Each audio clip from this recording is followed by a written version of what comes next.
ఎలాంటి బంధం బలపడాలన్నా శృంగారం అనేది చాలా ముఖ్యం. శృంగార బంధం బాగుంటేనే దంపతుల మధ్య బంధం బాగుంటుంది. ఒకవేళ శృంగారంలో భార్యాభర్తలకు ఏదైనా ఇబ్బంది తలెత్తితే ఖచ్చితంగా వారి బంధంలో చీలికలు వచ్చే అవకాశం ఉంటుంది. భార్యను సంతృప్తిపరచాలంటే ఖచ్చితంగా శృంగారంలో కూడా రాణించాలి. అందుకే ఏ భంగిమలో శృంగారంలో పాల్గొంటే భార్య తృప్తి చెందుతుంది, భార్యకు సుఖం దొరుకుతుంది అనేది ఈ స్టోరీలో తెలుసుకుందాం. శృంగారంలో బాగా రాణించాలంటే భంగిమలు ముఖ్యం కాదన్న విషయం ముందుగా అర్థం చేసుకోవాలి.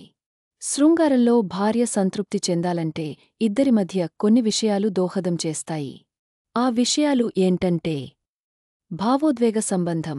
శృంగారానికి ముందు మీ భాగస్వామితో బలమైన భావోద్వేగ సంబంధాన్ని ఏర్పరచుకోవడం చాలా ముఖ్యం. ప్రేమ, ఆప్యాయత మరియు నమ్మకం వంటి భావాలు శృంగార అనుభవాన్ని మరింత ఆహ్లాదకరంగా చేస్తాయి. భార్య యొక్క శరీరాన్ని అర్థం చేసుకోవడం. ప్రతి స్త్రీ శరీరం భిన్నంగా ఉంటుంది. మీ భార్యకు ఏది నచ్చుతుందో, ఏది నచ్చదో తెలుసుకోవడానికి ప్రయత్నించండి. ఆమె స్పర్శకు ఎలా స్పందిస్తుందో గమనించండి. ముందుగా ఫోర్ప్లే. శృంగారానికి ముందు ఫోర్ప్లే చాలా ముఖ్యం. ఇది మీ భార్యను శృంగారానికి సిద్ధం చేస్తుంది మరియు ఆమె సులభంగా ఉత్తేజితం కావడానికి సహాయపడుతుంది.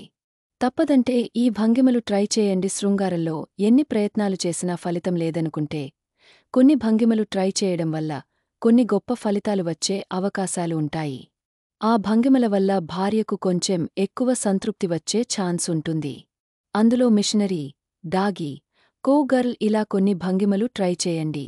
కానీ ఇవి సరైన పద్ధతిలో ట్రై చేస్తేనే సరైన సంతృప్తి లభిస్తుంది. అందుకే ఈ భంగిమలు ప్రయత్నించే ముందు తప్పనిసరిగా ముందుగానే తెలుసుకొని ప్రయత్నించండి. అప్పుడే మీకు మంచి ఫలితాలు వస్తాయి.